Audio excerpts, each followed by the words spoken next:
Vamos lá. 3 momentos para a gente separar a nossa aula hoje. Lê comigo aqui no telão, ó.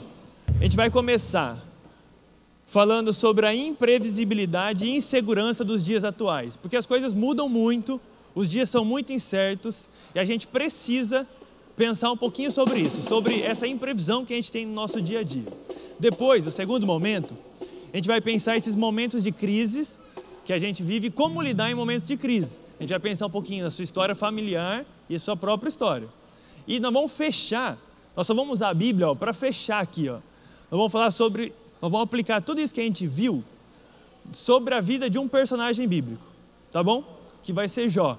Então a gente faz todo esse caminho, a gente fala dos nossos dias, das nossas ações e a gente termina com o personagem bíblico.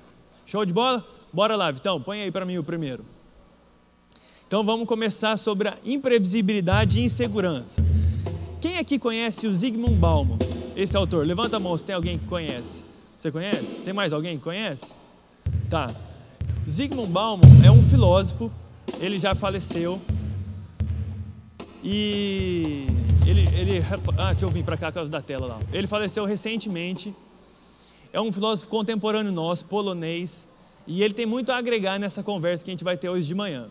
Então, quero ler 2 frases dele para a gente caminhar. A primeira frase diz o seguinte, ó: insegurança no presente e incertezas quanto ao futuro são nossos companheiros constantes na jornada de viver. Então, vê se você concorda com isso. Insegurança no presente e incertezas quanto ao futuro.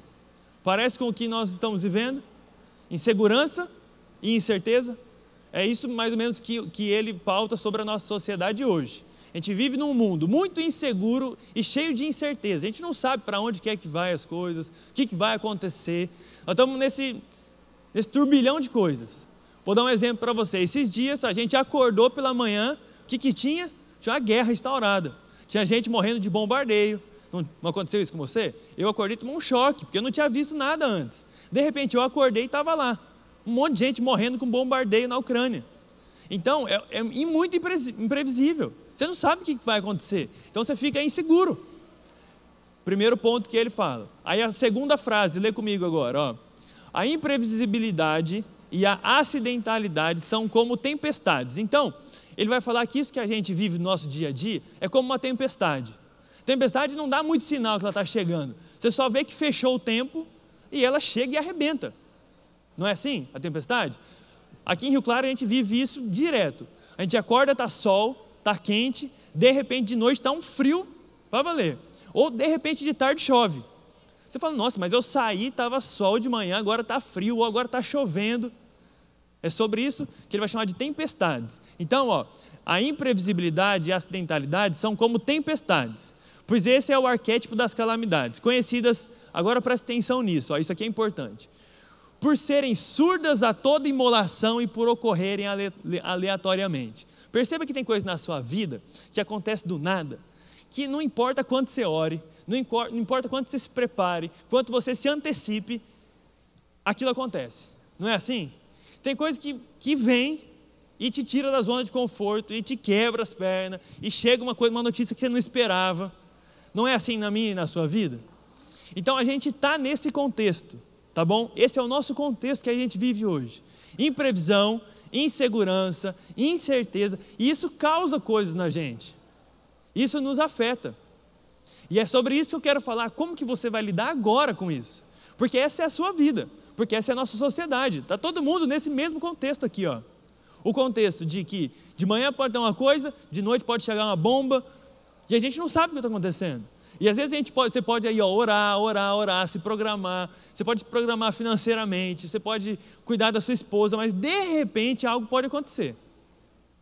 É isso que Bauman fala. Sobre a nossa sociedade, a leitura dele é essa aqui. Está todo mundo de acordo? Eu estou de acordo, que a gente está vivendo em dias assim. Vocês estão de acordo? Então, beleza. Então, estamos de acordo que estamos vivendo nessa sociedade. Próximo slide, Vitão. Troca para mim aí, por favor. Boa. Então agora, eu quero usar um outro autor para a gente pensar agora algo mais espiritual. O Fábio Damasceno, se vocês não conhecem, eu recomendo que vocês conheçam ele. Ele é um psiquiatra, o pastor Fabiano conhece. assim, lá de Niterói, no Rio de Janeiro, e ele é uma pessoa que ele nem me conhece, mas ele abençoa muito minha vida.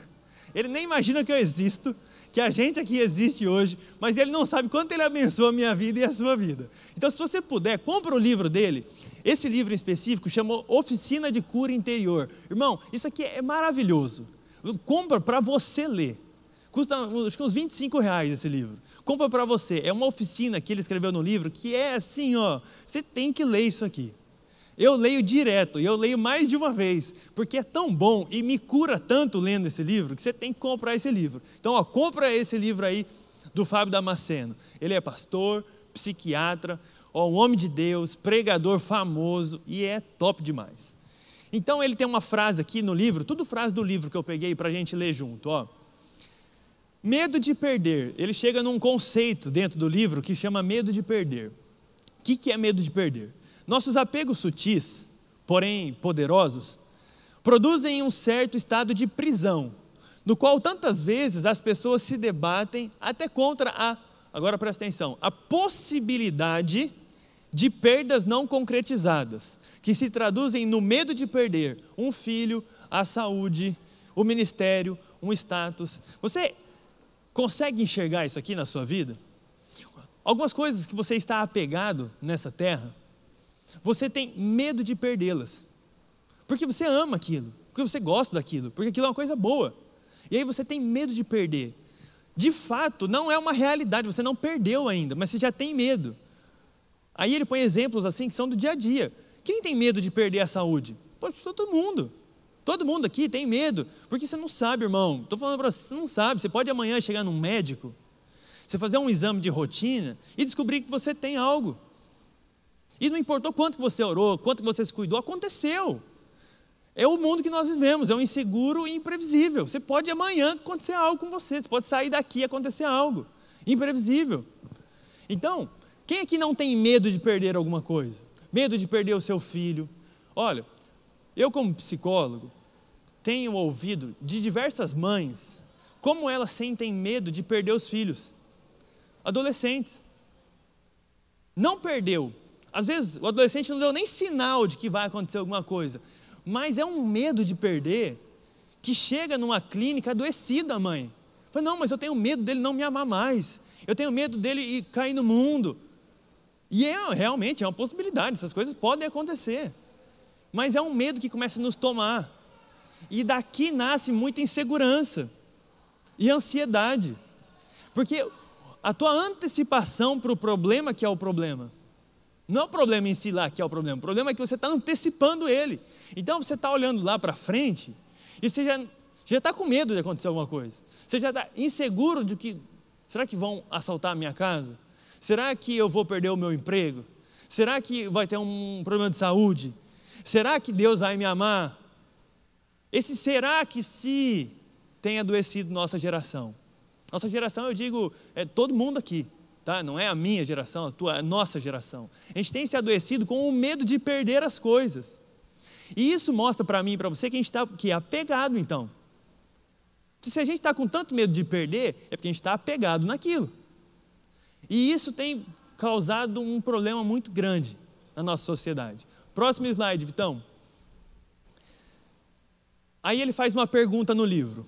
E olha que interessante, eu quero que você faça essa pergunta sincera aí, responda para você mesmo, porque eu me fiz essa pergunta quando eu li isso aqui.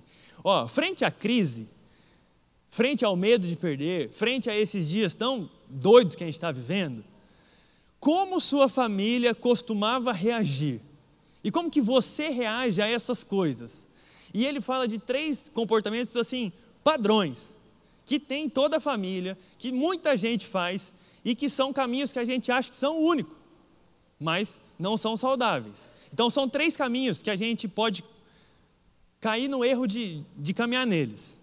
Primeiro, aquele F ali está errado, irmão, é negando. Então, uma forma de você lidar com os seus problemas e com o seu dia a dia, a primeira forma é negar eles. Você pode simplesmente negar que eles existem. Então as coisas começam a acontecer e você simplesmente nega. Não, isso aí não é nada. Não está acontecendo nada. O casamento está dando sinais de que está caminhando ruim. O emprego está dando sinais, a saúde está dando sinais. E aí a pessoa faz o quê? Nega. É muito comum fazer isso. Você nega que o seu casamento está indo ruim, que a tua vida está indo de mal a pior, que o seu emprego está dando sinais que vai acabar. Você vai negando as coisas. Não, está tudo bem. Não, isso aí o tempo passa. Não, o tempo cura. Não, deixa rolar, deixa mais um tempo. O primeiro caminho que a gente faz péssimo é negar. Então, se você está negando as coisas que estão acontecendo na sua vida, encara elas. A segunda é subestimar. Não, mas não é tão grave assim. Não, mas não é tão assim, Kaique. Não é tão ruim assim. Não é tão... Você tem feito isso na sua vida, em alguma área? Você precisa parar com isso, irmão. Você precisa parar. Palavra do psiquiatra para você. Você precisa parar de fazer isso na sua vida. Ou a terceira é espiritualizar tudo. Porque como o pastor Romerson foi muito feliz na pregação dele, tem coisas que são espirituais. Mas tem coisa que não é espiritual, irmão. Tem coisa que não é culpa do capeta. Tem coisa que é culpa tua. Tem coisa que não é o diabo o culpado. Tem coisa que é você culpado. Pô, você ganha 1.000, você gasta 1.500... Não é o diabo que está tocando na sua questão financeira. É você que está administrando mal o seu dinheiro. Então, para de espiritualizar tudo. É claro que o inimigo está ao nosso derredor, que ele quer acabar conosco. Isso é verdade, mas não é toda a verdade. Não é tudo o que acontece na sua vida que é o diabo que é culpado. Tem coisa que eu e você somos culpados. Por quê? Porque negamos há tanto tempo que o problema estourou. Porque subestimamos aquele problema que agora ele ficou muito grande. E aí é mais fácil eu e você pegar e botar toda a culpa no diabo. Não, o diabo que é o culpado. Coitado do diabo, irmão. Tudo é culpa dele. Não dá para ser tudo culpa dele. Alguma coisa tem que ser culpa sua. Amém? Pode ser alguma coisa culpa sua que está acontecendo na tua vida? Pelo amor de Deus, irmão. O diabo, coitado do diabo, irmão. Pelo amor. Próximo slide. Uma possibilidade para reagirmos de forma melhor. Então, frente a momentos de crise da sua vida, você pode negar, subestimar ou espiritualizar. Mas tem algo aqui que é precioso, isso que eu vou falar para vocês. Eu quero muito que vocês prestem atenção nisso aqui, nesse slide. Ele é crucial para tudo que a gente vai falar daqui para frente. Está no livro lá. Eu vou ler com vocês aqui. Ó. No idioma chinês, a palavra crise é traduzida por um ideograma. Ideograma é quando você separa letras e junta elas, sabe? Então, é um ideograma. Y-I, P-I-I. P-E-I. Você junta, um ideograma. Por um ideograma que contém duas outras palavras, Wi, Pei. Uma significando oportunidade e a outra perigo. A ideia contém grande sabedoria. Toda crise traz consigo oportunidade e perigo. Vou pegar essa frase aqui e pensar com vocês um pouquinho. A gente chama de crise, certo? A gente chama, quando o problema está instaurado aí na nossa vida, seja qual área for, é para qualquer área da sua vida, isso que estou te falando hoje, qualquer área.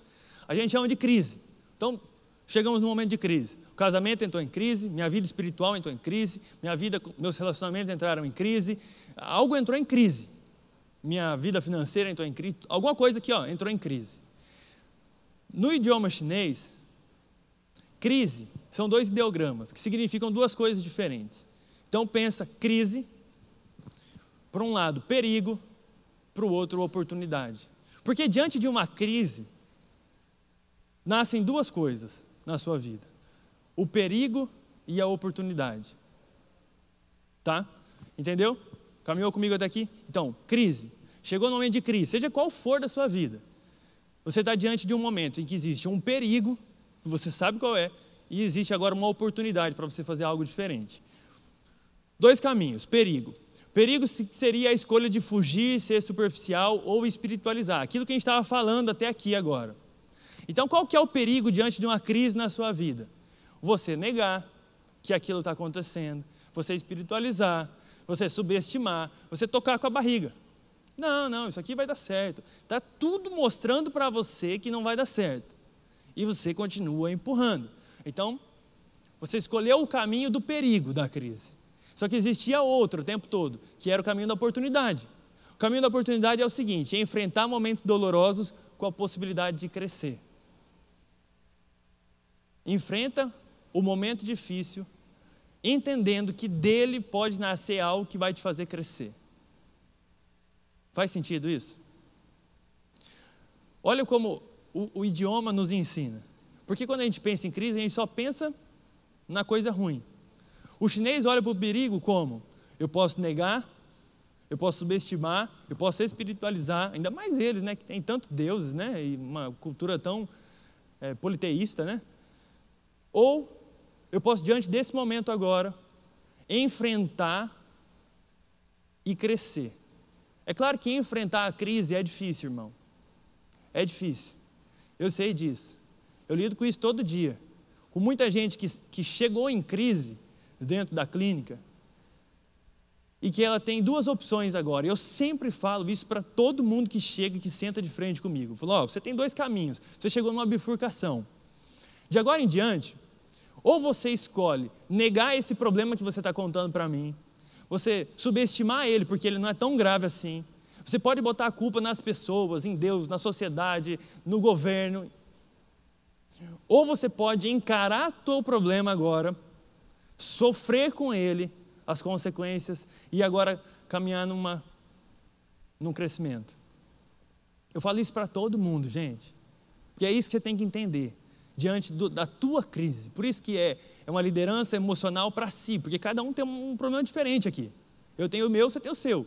Diante desse problema, você pode negar, subestimar, culpar todo mundo, ou você pode enfrentar e crescer. É isso que os chineses nos ensinam. E é isso que eles buscam fazer. Quando chegam nesse momento decisivo da vida, eles tentam entender que o perigo já existe, mas que nasce uma oportunidade se você enfrentar. É como uma mãe que perde um filho. Eu conheço uma mãe que perdeu uma filha para a Covid. E outra, conheço várias mães que perderam maridos, esposas. O que essa pessoa pode fazer? Negar a perda. Pode subestimar. Poxa, foi muito bom enquanto eu estive aqui. Ou culpar Deus, culpar o governo. Você pode fazer qualquer coisa. Só que diante desse momento, você pode escolher enfrentá-lo e crescer de alguma maneira. Vai ser fácil? Não. É fácil reatar um casamento, pastor Fabiano? Quebrado, que chega para a gente? Não é fácil. É fácil uma vida financeira, um cara que chega aqui e fala, já tive isso, agora estou quebrado, é fácil? Não é fácil.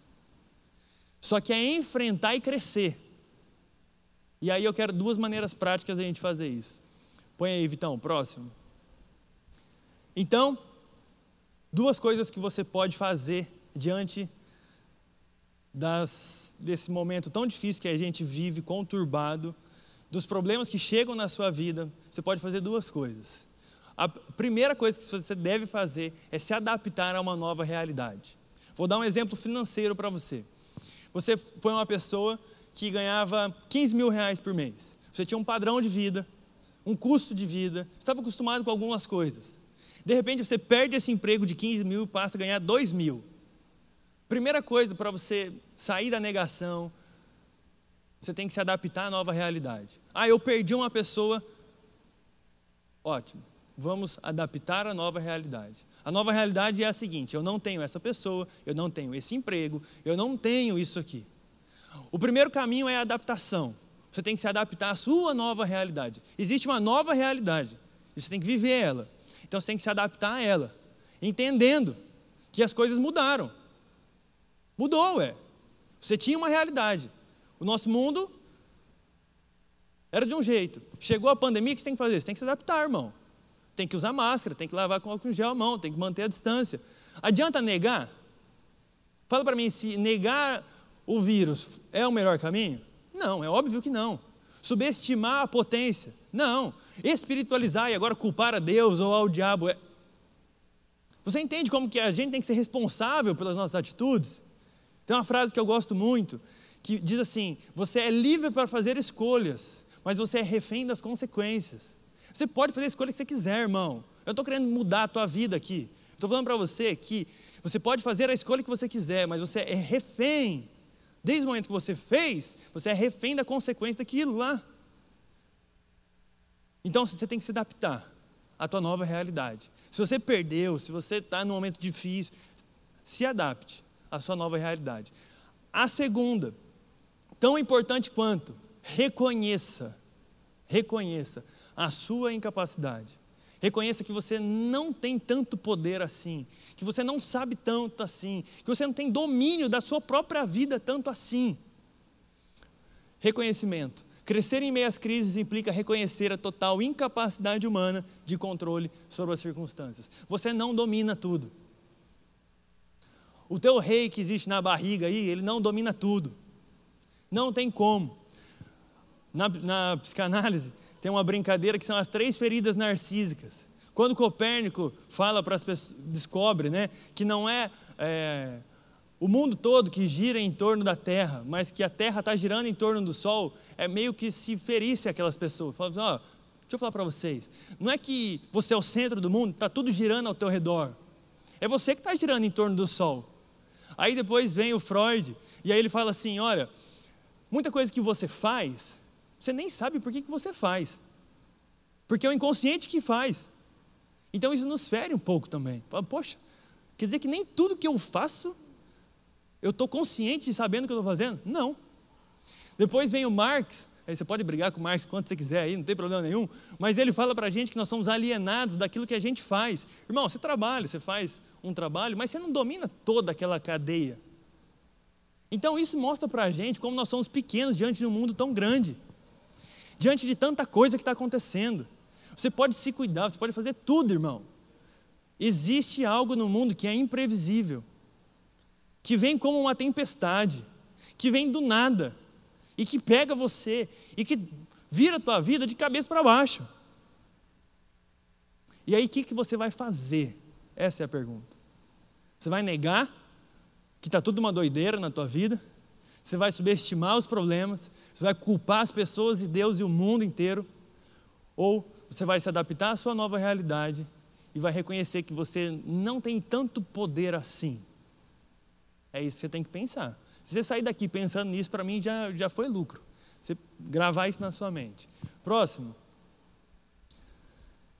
Então vamos fechar aqui nossa EBD, porque eu só falei de gente, de livro, agora eu vou falar de Bíblia um pouquinho. Vamos pegar tudo isso que a gente pensou e olhar na vida de Jó, porque Jó passou exatamente por tudo que eu te falei até aqui. Passo a passo, é impressionante, irmão. Você vai ver, você vai falar assim, não, Kaique, você torceu para isso acontecer. Não torci o negócio. Estava lá o tempo inteiro. É que às vezes a gente não consegue na Bíblia, apenas lendo ela ali, entender tudo que ela está ensinando. A Bíblia é maravilhosa, ela tem tudo que você precisa saber, mas tem vezes que você não consegue acessar tudo que está lá. Você tem que estudar, você tem que pegar outros livros, tem que ouvir outras pessoas. Então tudo que nós precisamos está na Bíblia. Mas às vezes alguém tem que te contar de uma maneira diferente. Foi isso que eu fiz para vocês. Eu contei toda a vida de Jó, segundo a ciência, segundo um livro, segundo um psiquiatra, segundo um filósofo. E agora eu quero ler com você, para você ver que tudo isso que eu estava falando aqui é verdade. Porque se está na Bíblia é verdade. Se eu falei, você questiona, mas se está na Bíblia é verdade. Então vamos ler alguns versículos assim pontuais do que a gente estava falando até aqui. Pega a sua Bíblia aí comigo. Nem precisa, Vitão, passa o slide para mim. Nem precisa projetar aqui na tela, tá? Eu leio aqui e o pessoal acompanha da Bíblia aí. Para ficar aqui que eu quero voltar depois. Então vamos começar. Jó, capítulo 1. A gente vai ler do versículo 1 até o 5. Abriu aí? Jó, capítulo 1, versículo 1 até o 5. Lembra qual é o primeiro momento que a gente falou hoje aqui com Bauman? A imprevisibilidade e as tempestades da vida. Olha como isso está na vida de Jó. Havia um homem na terra de Uz, cujo nome era Jó. Este homem era íntegro e reto, temia a Deus, se desviava do mal. Nasceram-lhe 7 filhos e 3 filhas. Tinha 7.000 ovelhas, 3.000 camelos, 500 juntas de boi e 500 jumentas. Também tinha muitíssima gente a seu serviço, de maneira que este homem era o maior de todos os do Oriente. Os filhos dele iam às casas uns dos outros e faziam banquetes, cada um por sua vez, e mandavam convidar as suas 3 irmãs, e comeram e beberam com eles. Quando se encerrava um ciclo de banquetes, Jó chamava os filhos e os santificava. Levantava-se de madrugada e oferecia holocaustos segundo o número de todos eles. Pois Jó pensava assim: talvez os meus filhos tenham cometido pecado e blasfemado contra Deus em seu coração. Jó fazia isso continuadamente. Olha isso. Jó tinha dinheiro, tinha família, tinha tudo, irmão. Tudo, ele tinha tudo, ele fazia tudo direitinho. Talvez você olhe para mim hoje e fale, Kaique, mas a minha vida não está em crise. Está tudo direitinho, está tudo fluindo, está tudo bem. Está indo. Irmão, é questão de tempo. Espera o versículo 6 chegar. Versículo 6. Essa minha versão diz num dia. A versão que eu montei a aula diz certo dia. E aí você conhece a história. Certo dia. Irmão, pode esperar. Certo dia vai chegar na tua vida. E aí eu quero saber o que você vai fazer. Imprevisibilidade. Lembra da nossa geração, da nossa sociedade, que a gente não tem controle das coisas, a gente acorda de manhã, está sol, a gente volta à noite debaixo de chuva, a gente sai de blusa, chega batendo os queixos de frio, a gente acorda, a gente vai dormir em paz, acorda no outro dia com guerra. Você está bem, você vai fazer um exame, descobre que não está bem, está tudo indo legal na tua saúde, de repente, bomba. Na sua família estava indo belezinha, de repente, bomba. Certo dia chama isso. Num dia, as coisas acontecem. E aí, tudo aquilo que a gente pensou, depende de você para pôr em prática ou não. Viu como estava aí na Bíblia? Como o Bauman não é nem tão gênio assim? Estava tudo aqui. A gente que não leu. Próximo versículo, slide também. Jó 1, 21.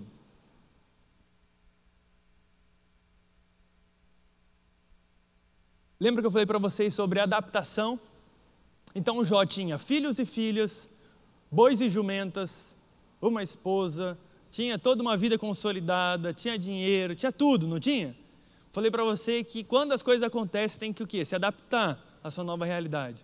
Olha como Jó se adapta à realidade nova dele. Versículo 21, do capítulo 1. E disse, Jó disse, e disse, nu saí do ventre de minha mãe, e nu voltarei. O Senhor o deu e o Senhor o tomou. Bendito seja o nome do Senhor. Ele se adaptou à sua nova realidade. Ele tinha perdido aqui os filhos, os negócios, os bois, tudo. Primeira coisa que Jó faz, ele se adapta à nova realidade que Deus propôs para ele. Você precisa se adaptar, irmão. Não dá para ficar culpando, não dá para ficar negando, não dá para ficar subestimando. Você tem que entender que foi o que Deus quis para a tua vida. E você tem que agradecer a Ele, porque Ele continua sendo bom. E você tem que amar a Ele, mesmo em meio à dor. Porque Ele nos ama. E se Ele quis isso para você, é porque a vontade dEle é boa. Você não sabe. É perfeita. Você nem imagina. E é extremamente agradável, mas você pode não sentir. Mas é isso que Ele está falando para você. Você precisa se adaptar para sair do caminho do perigo e entrar na oportunidade. Lembra da oportunidade? Deus está te dando uma oportunidade em meio à crise. Ele quer fazer você crescer em algo que você nem sabe que você precisa crescer. Mas é isso que Ele está querendo te ensinar. Então Jó se adapta à sua realidade. Mas ele também reconhece. Lembra que eu falei que tem que reconhecer a incapacidade? Tirar o rei da barriga? Tem. Jó capítulo 9, versículo 1. Nossa, esse texto aqui é maravilhoso. Isso aqui é...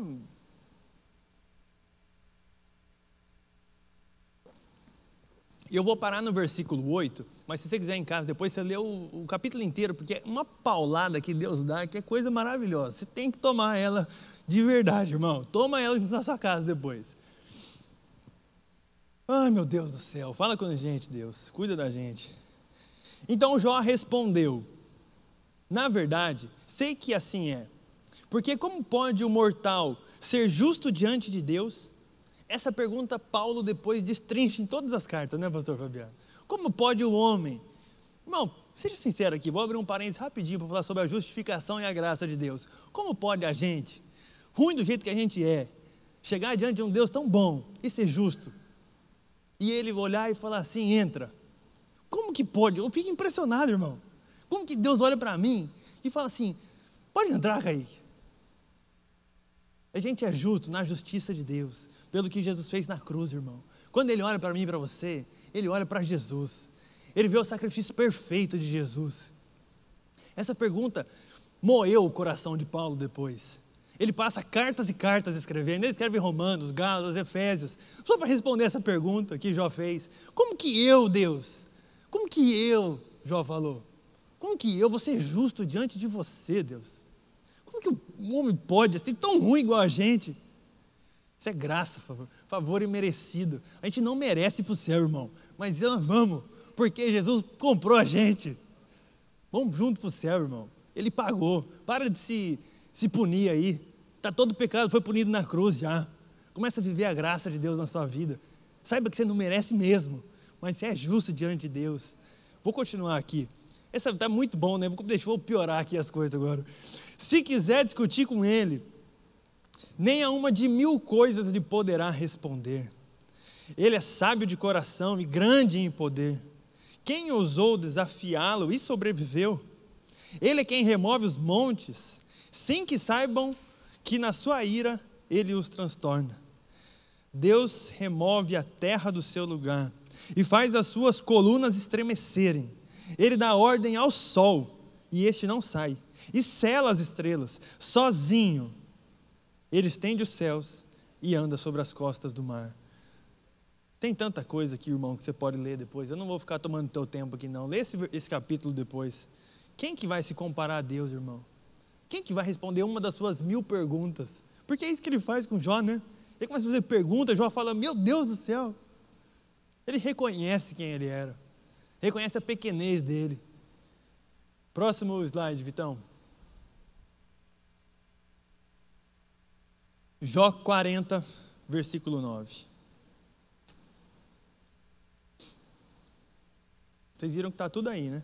Tudo que o Fábio Damasceno falou, ele copiou da Bíblia. Ainda bem, né? Jó 40, versículo 9. Nossa, esse versículo é demais. E aqui tem um gancho lá do comecinho da aula, ó. Presta atenção nesse versículo que você vai pegar o gancho. Você tem um braço tão forte como o braço de Deus? Você pode trovejar com a voz que ele troveja? Lembra da tempestade? Ele é o Senhor da tempestade. A tua voz e o teu controle não chega nem perto de uma tempestade, mas a voz dele é como a voz de uma tempestade. Ele estava querendo ensinar para Jó, e para mim e para você hoje, ei, sabe a tempestade que chegou? É a minha voz. Você que não está ouvindo, você que não está se atentando, você que está subestimando ela, você que está negando, e sou eu que estou falando com você. Sabe essa crise que a gente enfrenta? É Deus que está falando com a gente, e nós estamos achando que Deus é o culpado, e Ele está dando oportunidade. A gente está negando as coisas que estão acontecendo conosco, quando é Ele que está cutucando para você aprender algo novo, para te levar num lugar mais alto. Ele que está querendo forjar um caráter em você, é Ele que está querendo tocar, e nós estamos negando o toque dEle. Você percebe que a gente está negando o toque dEle na nossa vida? Você percebe que a pandemia é um toque de Deus para a gente se atentar a tanta coisa que a gente não entendeu até hoje? Quanto a gente tem que amar, quanto a gente tem que cuidar do outro, quanto a gente tem que se cuidar. Gente, quanta gente foi no médico depois de uma pandemia e descobriu um monte de doença, mas por que não ia no médico? Porque nunca tinha vivido isso. Você está começando a entender o IPEI lá do chinês, a crise deles, o perigo e a oportunidade? É isso que Deus está fazendo conosco todo dia. Para de negar a voz dEle. Para de subestimar os problemas, porque Ele está mostrando para você que tem problema, porque Ele quer te fazer crescer. Você tem voz de trovão? Você domina a tempestade? É claro que não, irmão. A tempestade é dEle. Sempre foi Ele. Você lembra lá no Antigo Testamento? Quem que era a tempestade? Você não lembra aquela música que a gente canta aqui? A gente cantou hoje, não cantou não? Lá em tempestade, furioso, impetuoso. Quem que é Ele? É Ele, irmão. Quem que era a nuvem que acompanhava o povo? Era Ele. Quem era a roupa que não... Era Ele. Era Ele mostrando para eles o tempo todo, olha, eu estou com vocês. Até nas crises, até nas crises. Como que nós estamos respondendo a esse momento que Deus tem para a gente? E último versículo para a gente encerrar. É um versículo que eu amo. Coloquei ele aqui porque eu amo esse versículo. Salmo 37, versículo 5, você sabe decor. O pastor Fabiano sabe decor, tenho certeza. 37, 5. Diante de tudo isso, irmão, faz isso aqui. Entrega o seu caminho ao Senhor. Confia nele. E o mais Ele fará. Diante de toda essa imprevisibilidade que há no mundo, diante das tempestades que pegam a gente desprevenido, diante dos nossos medos de perder, entrega para Ele. Mas entrega e confia. Entrega e descansa. Sabe por que a gente está adoecendo? Porque a gente até entrega na mão de Deus muita coisa. O problema é que a gente não descansa depois. Quando a gente não dorme à noite pensando nas coisas, a gente pode ter entregado na mão de Deus, mas a gente não descansou. Porque se a gente descansasse, a gente tinha dormido. Em paz me deito e logo pego no sono. Se não tem paz, é porque não descansou. Então as pessoas chegam na clínica sofrendo, com dores assim profundas. E elas precisam entregar para o Senhor. Precisam confiar nele. Precisam saber que é Ele que cuida da gente.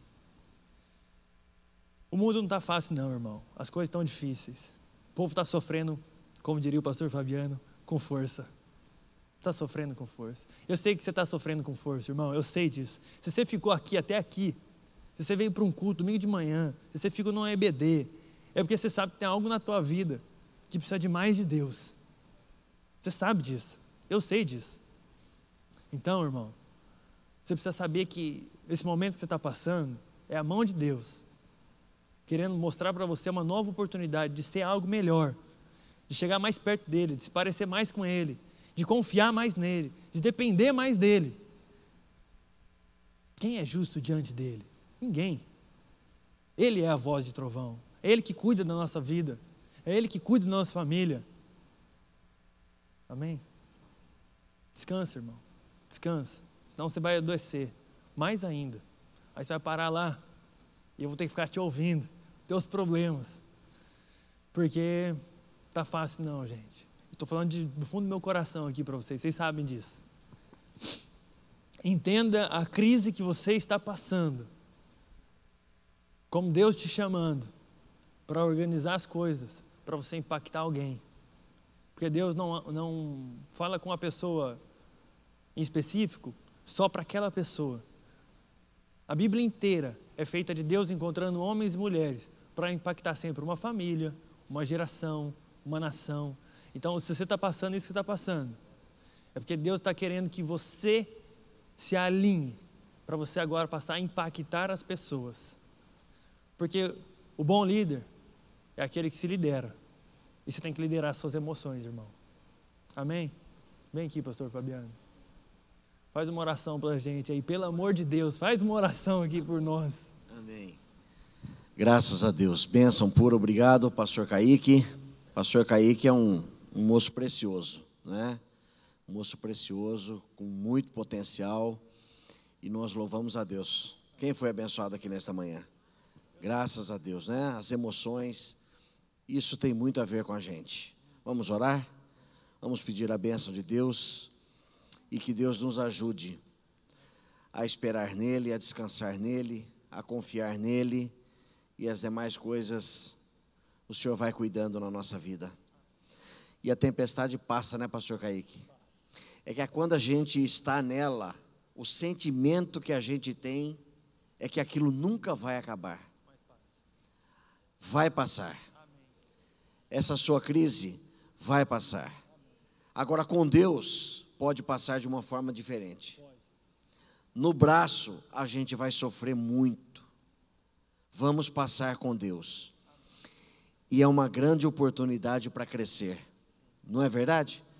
Depois que a gente passa, a gente olha e fala: meu Deus, me tornei uma pessoa melhor, mais humilde, mais compreensível, mais gentil, né? Mais ousado, mais confiante. Tudo isso vem com a tempestade. Tem benefícios na tempestade. Olha, tema de uma pregação, né? Benefícios da tempestade. Que palavra boa, que palestra gostosa. Louvado seja o Senhor. Pai, nós te louvamos por esta manhã, Deus, de Escola Bíblica Dominical.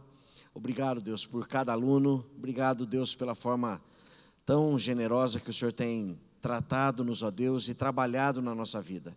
Abençoamos o pastor Kaique, abençoamos o seu noivado, continua cuidando dele, Deus, dando a ele toda a direção que ele precisa, Deus, para a sua vida pessoal, para a sua vida ministerial, para o seu trabalho. Deus, guarda ele de todo perigo e de todo mal, Pai, e que o Senhor possa usá-lo para impactar muitas pessoas. Eu creio que o Senhor tem um propósito maior do que o pastor Kaique imagina, para a vida desse jovem. O Senhor tem um propósito maior, o Senhor vai usá-lo de uma forma poderosa e tremenda.